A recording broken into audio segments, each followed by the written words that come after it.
Buttigieg will work to make us safe in our communities again.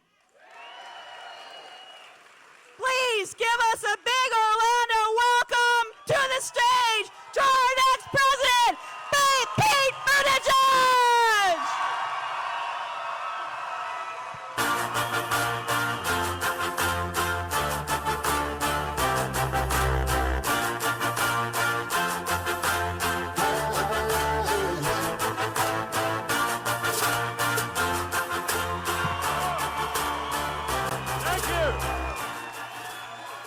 Thank you. Thank you, Commissioner Sheehan. What a great welcome. Thank you, Mayor Hunchofsky. And thanks to all of you for making us feel right at home all the way here in Orlando. I'm so glad to be with you. And yet, it's not lost on us that we're gathering at a tough time for our country that echoes some of the most painful times that this community, Parkland, and other communities here in Florida have been through. And yet, when I think about some of the extraordinary activists that I've met, the people who have been touched by gun violence, I also feel that sense of faith and confidence and hope that the future won't be like the past. Because I look into the eyes of young people, many not old enough to vote, and see the way that you have called those in charge to account, and believe for the first time in a long time that we're going to get it right this time.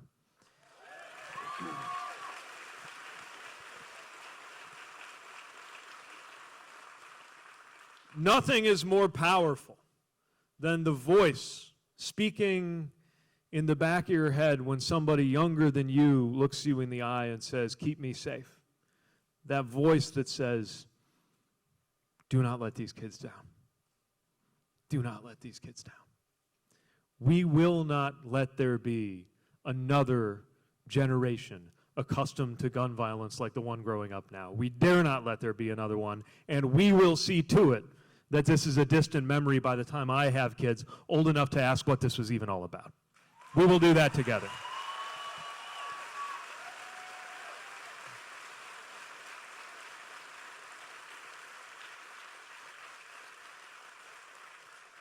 You may have seen the Democratic debates last week.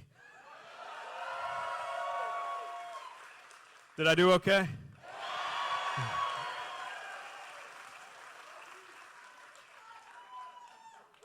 I was torn. I valued the opportunity to talk about some of the most important issues of our time.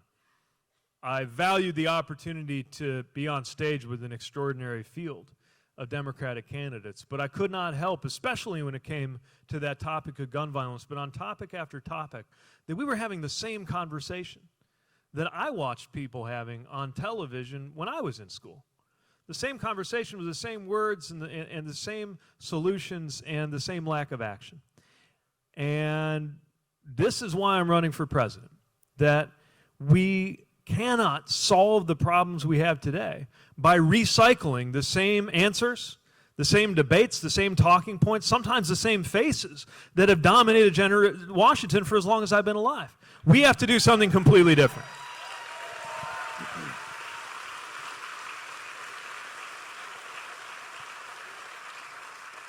And it starts with realizing that the moment that we're in is not just another moment. It's not just another election.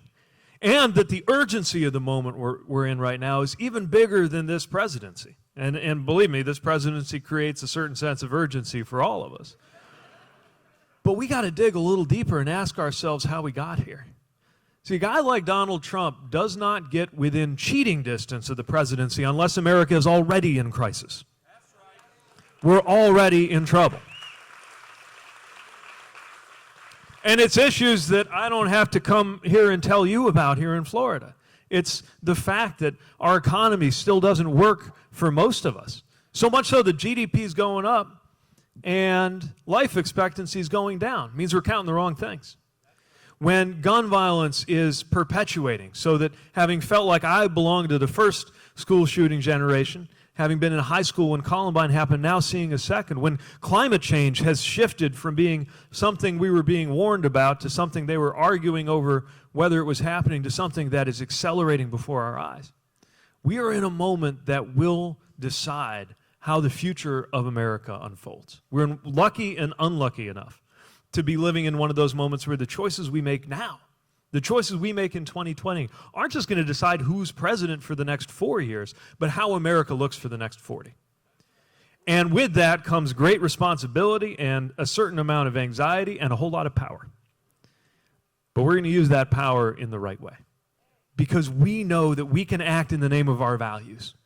That this moment calls us not just to root for our party, not just to cheer for our tribe, but to defend our values. And so if nothing else, right now, we're going to break the spell that has people thinking that a word like values is a word that belongs to one political party.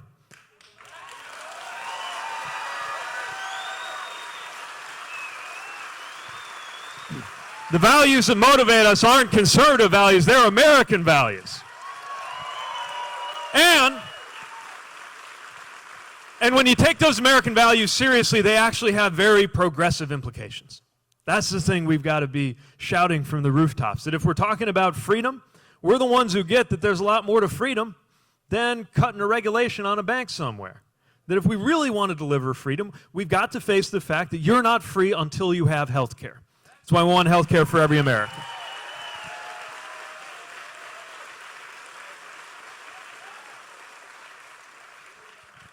We're the ones who know that you're not free if you work every day, you're good at your job, maybe you got 2 jobs, and you're still poor.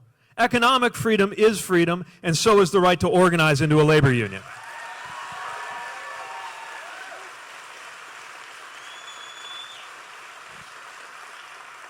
And we're definitely not a free country if you are a woman whose access to abortion care is being dictated by a male boss or politician. So let's get real about freedom.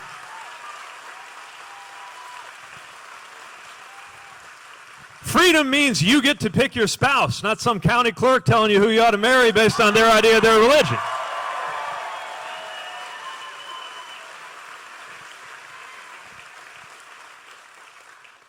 Freedom includes not just freedom from, but positive freedom. Freedom to live a life of your choosing.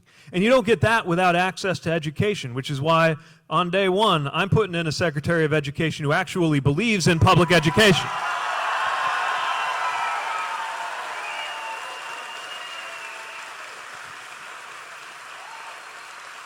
That's what it means to honor these values, these American values. Freedom of the press, which means when you get a bad article, you don't call them the enemy of the people.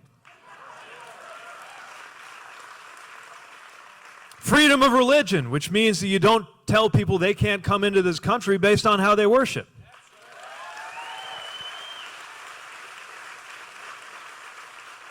And speaking of religion, how about we say once and for all that God does not belong to a political party?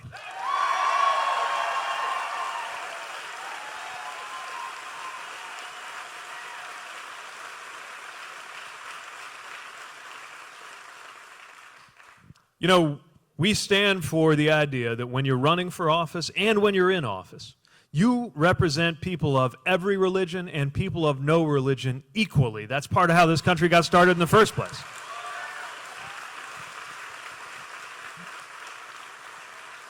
Now, while we're doing that, we're also going to let those who are motivated by religion know that they've got a choice.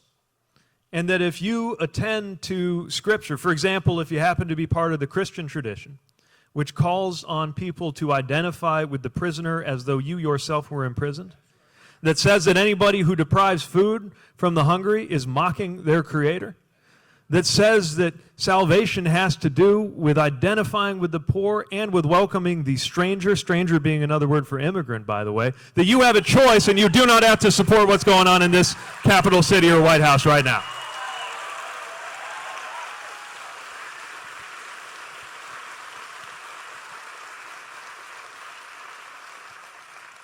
And we're going to take back this word security, too. Because for a while, they were talking about security and patriotism even, like it belonged on one side of the aisle. But I'm pretty sure that the flag that was attached to my shoulder when I stepped off that C-17 wasn't a Republican flag, it was an American flag.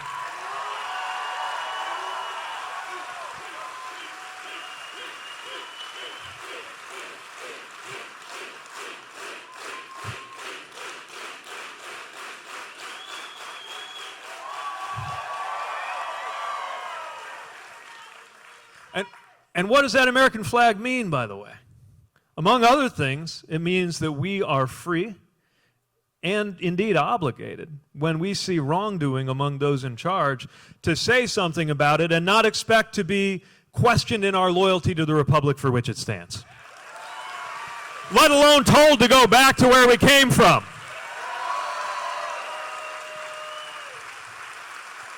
And it doesn't matter whether you came from Somalia or Minnesota. We are all Americans here.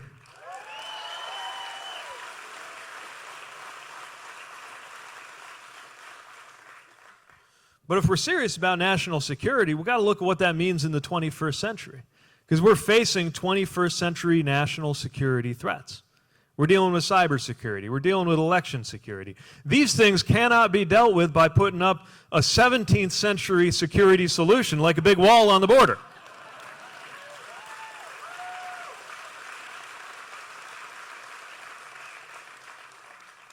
If we're serious about security, that means treating climate disruption like the security challenge that it is, globally and nationally.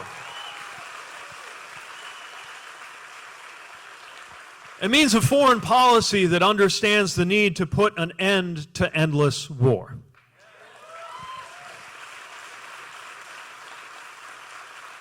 And by the way, that means that when there's an authorization for the use of force out of Congress, it ought to have a sunset. And if the president wants to renew it, they ought to have to go back to Congress, and Congress ought to have a vote. Because if our service members are willing to summon the courage to go overseas, our members of Congress ought to have the courage to take tough votes on whether they ought to be sent there to begin with.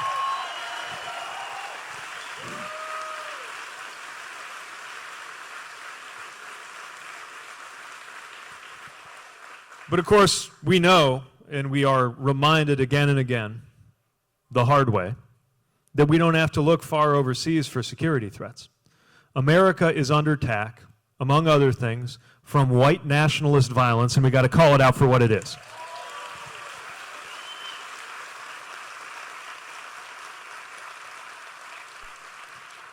And we don't have national security if we have such weak policies on gun safety that the Second Amendment is allowed to be a death sentence for thousands of Americans every year. This is a security issue. It is a national security issue.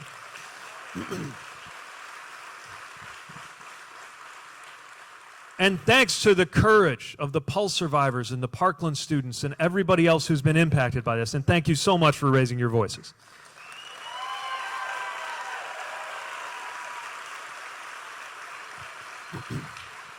Thanks to that courage, we are being compelled to face as a country the fact that we can and must act, not just talk, but act. I've put forward an action plan that's about policy action, political action, and civic action. On the policy front, we have got to invest in countering violent extremism. Do you know this administration actually cut the funding for dealing with violent extremism here at home? That shouldn't happen. We should have it up to $1 billion at least so that we can actually confront the problem. But it's about more than that. We know that we need universal background checks. We know that we need red flag laws. We know that we need to do something about assault weapons and high-capacity magazines. And the shocking thing is the majority of the American people want these things to be done, and Washington can't deliver, which is why we need political reform in our democracy itself if we expect to be able to fix these things.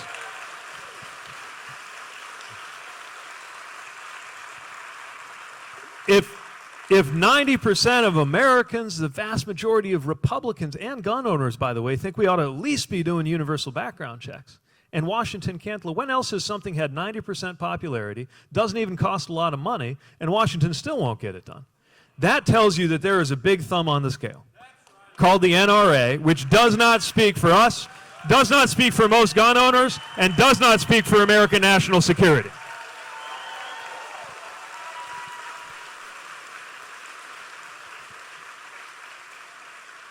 So we got to level the playing field.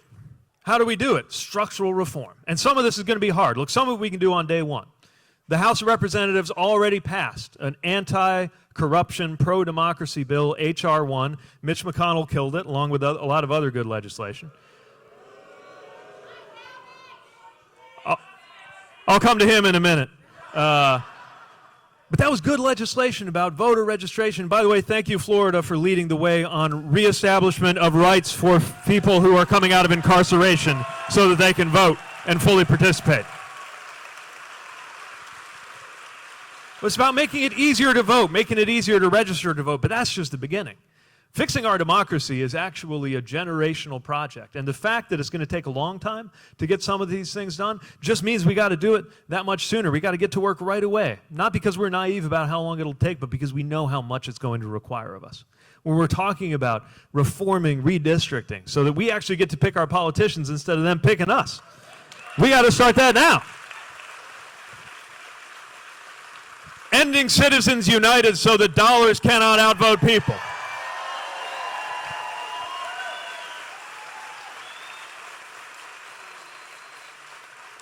And that, call me simple-minded, but I also think in a democracy it'd be a good idea for us to just pick our president by counting up all the votes and giving it to the person who got the most.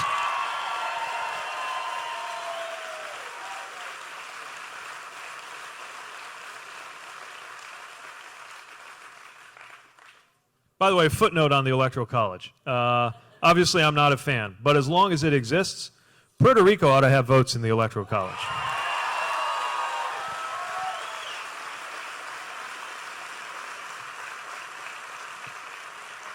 Because I'm pretty sure that if they did, our fellow U.S. citizens would not have had to live through what they did in the failed response to Hurricane Maria.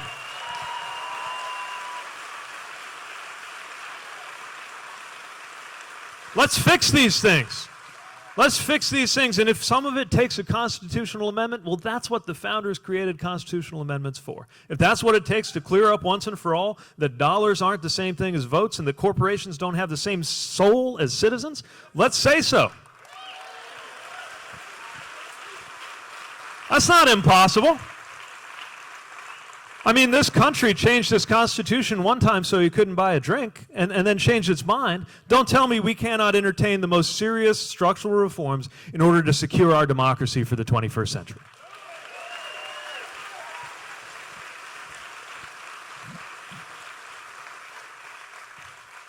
Now let's talk about political strategy for a second, because I'm pretty sure that most of us would vote for most any of the 25 or so of us so long it was up against this president, right? We can't go on with 4 more years of this president. So I should say a quick word about why I think it ought to be me. I'm worried that this president could win again. He is deservedly unpopular, but here's how I think he could win again. I think he wins again if we look like our message is, you know, we're just going to go back to normal. We're going to, everything here is exhausting and chaotic, so we're just going to go back. And it's a tempting message, don't get me wrong, because we can't go on like we are today. But normal didn't work either. That's part of how we got here. If the economy can go through the roof and most people over the entire time I've been alive don't see their wages budge, that means normal isn't working.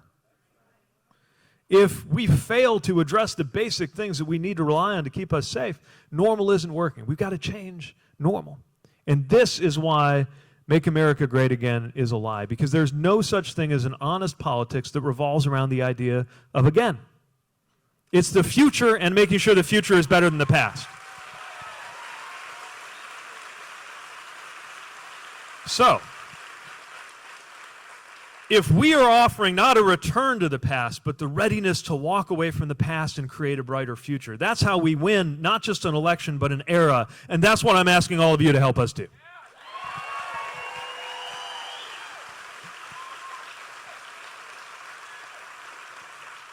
Now, the other thing we got to do is we got to bring politics back to the everyday. It's not about what's on cable. It's not about who looked good in the committee hearing. It's not about the ups and downs, certainly not about the tweets. It's about our everyday lives. And lives are at stake every day in so many ways in the different choices that we're making. From the lives of people impacted by violence to the lives of people whose health care is deciding whether it'll go all right for them. I just met with a group of Puerto Rican activists, one of whom shared that she had non-Hodgkin's lymphoma, would not be alive today if it were not for the fact that a humanitarian group helped her and her family evacuate from Puerto Rico, where she was not able to get the care that they needed after Maria. She said in a strange way, Maria may have saved her life. And it is unacceptable that U.S. citizens, whether it's there or here, could not get access to the health care that they need. That's something that happens in somebody's everyday life. So we got to get away from these broad categories and the hurling of insults and as if it was the politicians that mattered. Every decision we make, every moral and political decision we make is about everyday life for somebody. All politics isn't just local, it's personal. And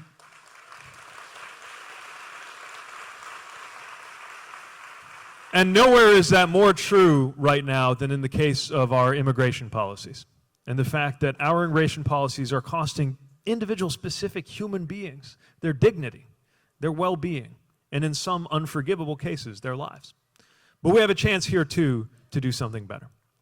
And so as we go to, I don't want to just have a monologue with you all day, as we go to a Q&A, I want to invite someone to the stage who has been very courageous in sharing her story, and I think can help us to remember and understand what is at stake at a human level in the policies that are being talked about in Washington like it's just words on a page. Please welcome Italia to the stage and hear a little bit about her story.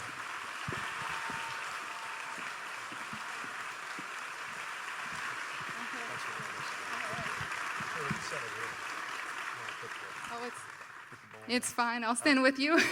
Thank you, Pete. Thank you, everyone, for letting me share a little bit about myself. My DACA story actually resembles the same story or similar of millions of families in the nation. So a little bit about me. I was born in Colombia in the 1990s during the narcotic war crisis. This killed lots of family members from my mother's side. So my parents said, you know what, let's leave somehow.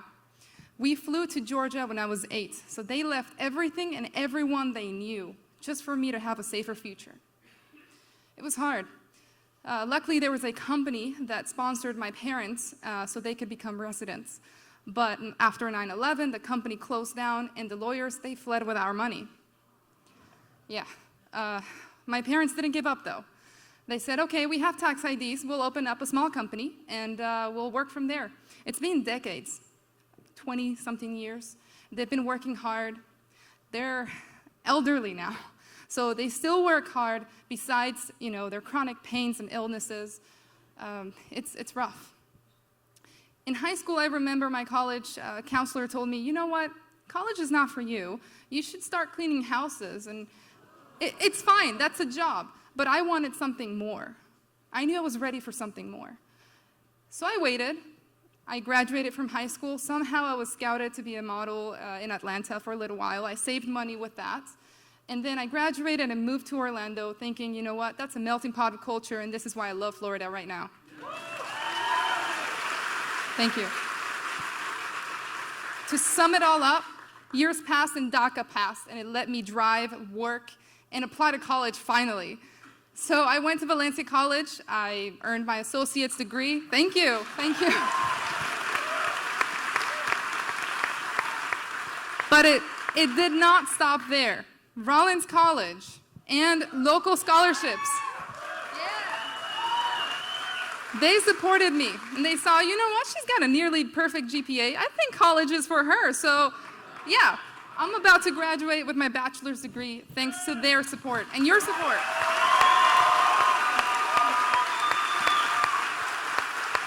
Here's the thing.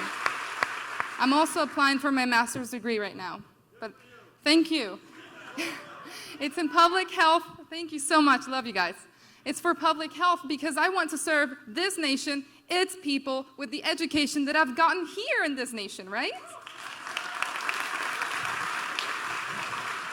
Lastly, though, the DACA program did help me a lot, as you've seen, but it's not complete. There is no pathway towards citizenship. I don't get any FAFSA. It's fine. I can work, but I want to be recognized as part of a nation that I call home because this is the only home I know, Pete. So thank you for your support. What a story, right?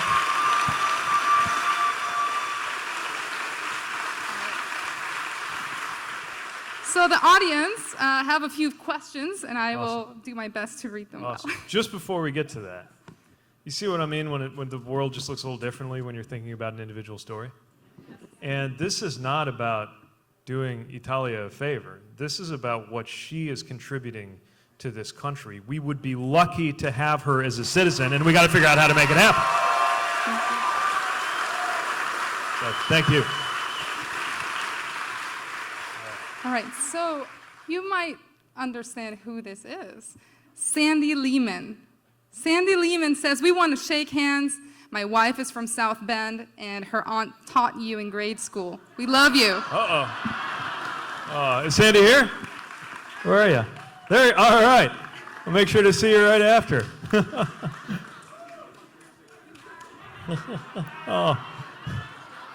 Oh, there you are. Thanks for coming.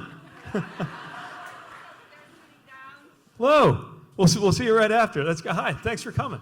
Good. If you haven't had the privilege of being to South Bend, it's a wonderful place, and hopefully you can attest to that. Thank you for coming. And it just reminds me how much I owe to the teachers that I have. So if you're a teacher in the house, thank you. And help is on the way.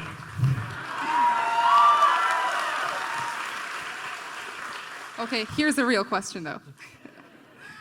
I am 12, and I have type 1 diabetes. I'm worried about when I'm not on my parents' insurance because other type 1s are dying from insulin rationing because they can't get insurance. Can you tell me how you plan to keep me safe? And this is by Claire Goodowens. Goodowens. Claire, are you here? Hi, thanks for coming.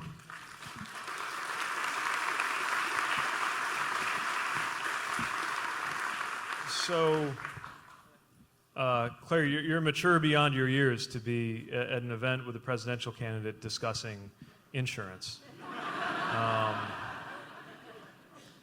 But of course, it's a personal issue for you and one of incredible urgency. And I could give you all kinds of answers about insurance, and I will in a second, but the main thing that's on my mind is that we're supposed to figure that out so that you don't have to. You shouldn't be worried about that at all.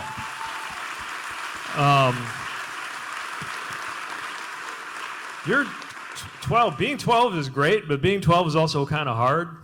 It's hard enough when you're not worried about things like health insurance. And on behalf of America, I'm sorry that you have to worry about that, and we're going to put that right when we get in.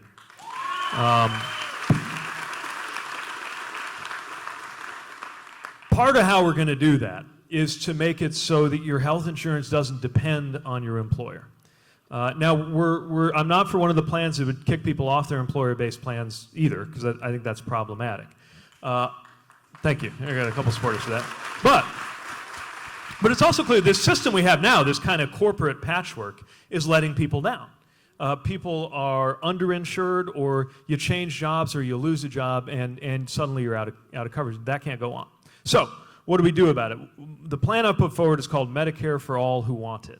In other words, it gives everybody the option to come into a Medicare-style plan that would take care of this. And I believe that plan is actually going to be better than any of the corporate ones out there, and so gradually will outcompete all of the corporate ones, and people will move into that public plan. But if they can come up with something better than they ever have, that's fine too. They can compete. I'm fine with that. The bottom line is it should be so easy and so universal that someone your age never has to give another thought to where health insurance is going to come from, because you got enough on your plate right now getting through middle school, and we're supporting you in that. Thank you again for coming.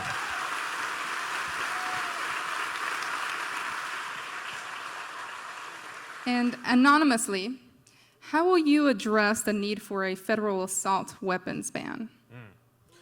So, you know, I don't want to get into the finer points of describing weapons, but I'll tell you, the kind of weapon I carried when I was overseas in Afghanistan, not that different from some of the things you can buy right now legally in this country. And we're talking about weapons that have no business in American neighborhoods, let alone anywhere near American schools in peacetime in this country.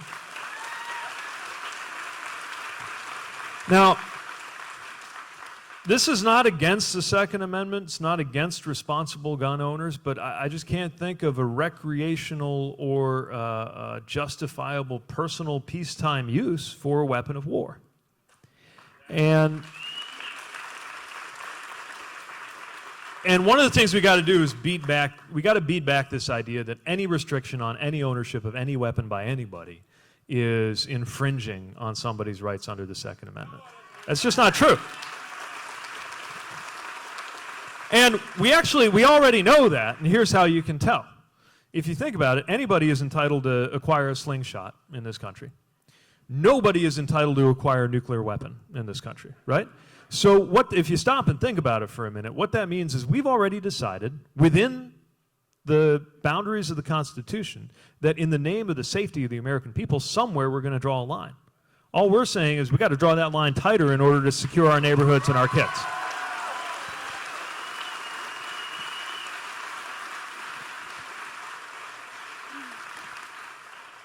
So the next question says, at one point, standing up to bullies, standing up to Nazis was an American value. How do we reclaim the national character that most of us hold dear? Good question. Is our questioner here? Or, oh, thank you. So you're right. This should be table stakes, right? This part should be easy. Standing up to bullies and definitely standing up to Nazis and white supremacists. That should be, we shouldn't even have to argue about that part. But here we are. And we've got one in the White House. And the problem is what happens there ripples out into our communities, right? Bullying is up in schools. You can tell. And it's a reminder that as much as I'm a policy guy, I'm a geek, I love policy. And a big part of the presidency, of course, is policy.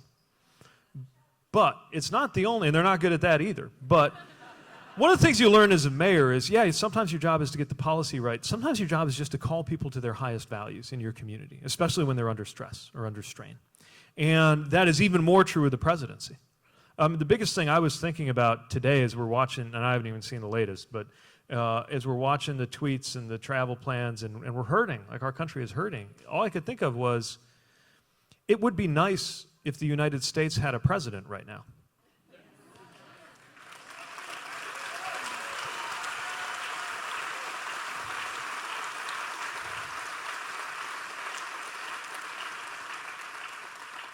Because we really don't. I mean, he's got the title and he's sitting in the office and he's drawing the paycheck, but one of the fundamental ideas of the presidency is to bring people together and to lift people higher. And we just don't have that. By the way, this is not just about the president.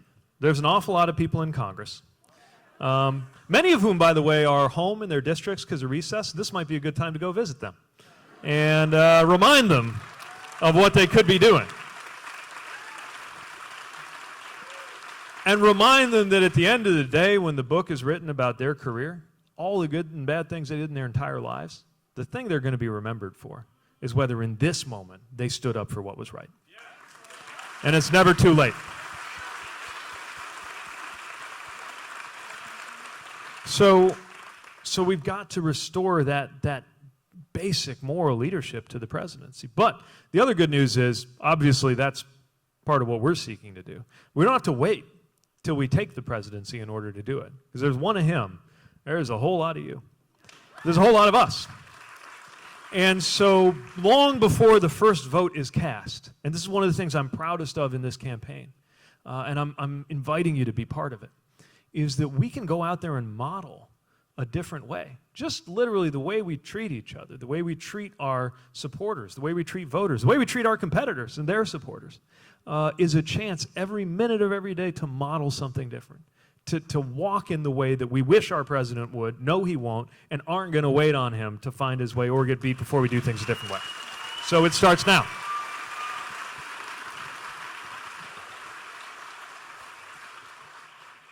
Okay, Pete. This one's short and sweet. It's very important, actually. How are we going to keep our children safe in America? Oof. Well, that is important. It's as important as it gets. And it's as basic as it gets.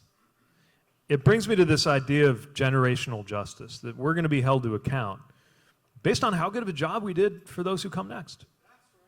And it's true clearly when it comes to gun safety, which is why we need all of those gun safety measures that I talked about, but also a democracy capable of delivering it. But it's beyond that. It's health, right? That's part of keeping kids safe. It's our communities. It's national security, but in a much richer and more complex way than we think about it right now. And perhaps more than anything, it's climate. Doing something about climate. How do we do it? There's a whole list of things we got to do on climate. A carbon fee and dividend. We got to rejoin Paris and treat that as a floor, just as the beginning of what we're going to do. We've got to unlock the ability of cities to do more, because a lot of cities have come together and found climate solutions without waiting on our national government to catch up.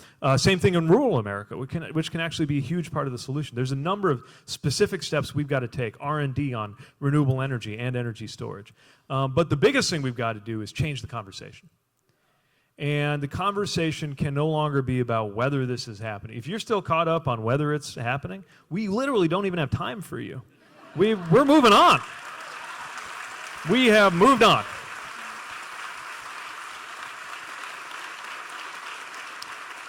But the other thing we can do, and this is why I've made a proposal, maybe you've seen, I've done a proposal on national service to create 1 million service year opportunities around the country. Part of that is a climate core, because whether it's through the service opportunities or whether it's through what we're asking the private and public and academic sectors to do, as the moon landing anniversary reminded us, America does better when we have a national project, right? And for once, we have a national project here that doesn't even involve fighting other people. It's saving the future. And I think we can change our vocabulary a little bit, because I know we talk about it in terms of saving the planet. The reality is the planet will be here. The question is whether it'll be any good for our children. The question is about saving our children's lives. It is a moral question, and we will rise to this challenge as a country under my presidency.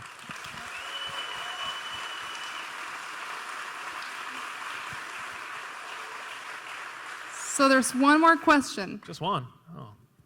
If I'm really quick on the answer, can we do two? We could? All right. I'll be less long-winded. What are your thoughts on the current situation in Puerto Rico, and do you believe it should be a state or given independence? All right. So I'm really concerned to watch what's happening there, but also really impressed with the way that Puerto Ricans have raised their voices and demanded that things change.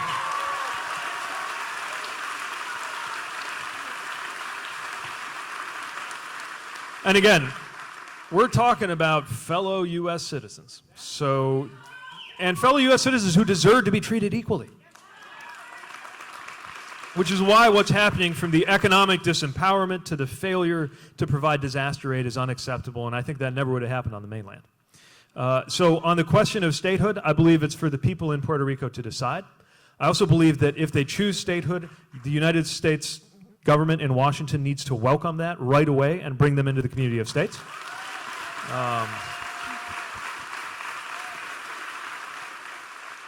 But like I said, we shouldn't have to wait for that in order to have the solution of having electoral votes to empower our fellow U.S. citizens living in Puerto Rico.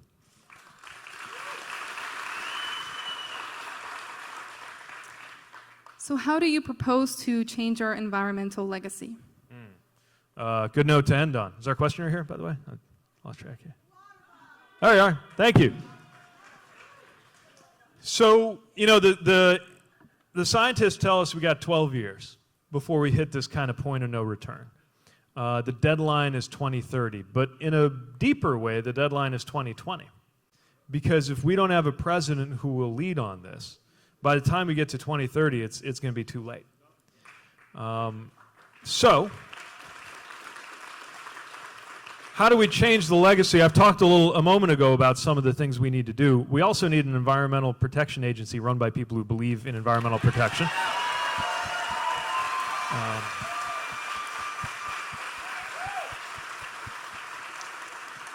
And as we take these steps to secure our climate, we've got to recognize that this is part of how America can get back in the game of leading the world. Because the world needs America right now. It can't be any America. It has to be an America that actually lives up to our commitments on human rights, that actually lives up to our belief in democracy, and that is prepared to lead on climate. If you got China doing what they're doing, you got a lot of other countries that are now on the front foot, because our model looks chaotic and weak, and so they're holding up their authoritarian model.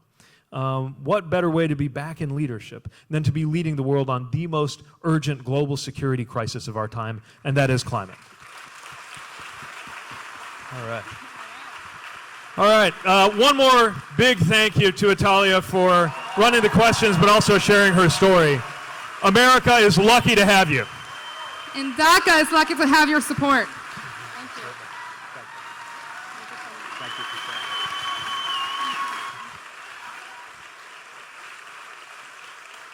That's what this is about. Individual lives of Americans, and you are as American as anybody in this room. And I know I hope it didn't seem too doom and gloom. I know the situation is bleak. I know that the urgency can seem crushing. But the bottom line is we don't have to accept this. The whole idea of my candidacy is that we don't have to accept the unacceptable. We don't have to just wring our hands and say, well, it's always been this way, so it's always going to be that way. Now's our chance to change it. With your help. Running for office is an act of hope. And I'm full of hope. You can't do this if you don't have hope. By the way, showing up and waiting in line to see somebody running for office is an act of hope. So you're there.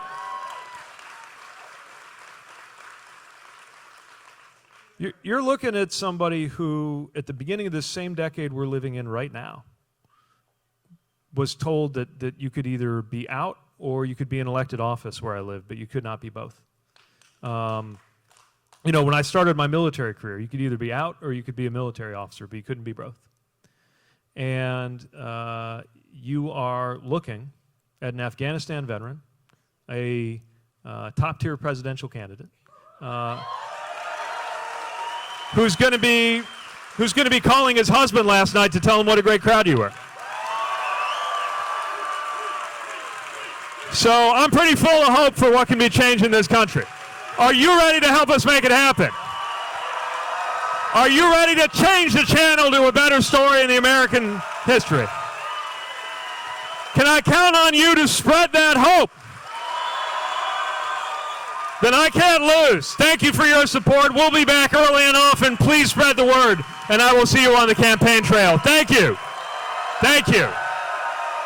Thank you so much. Thank you.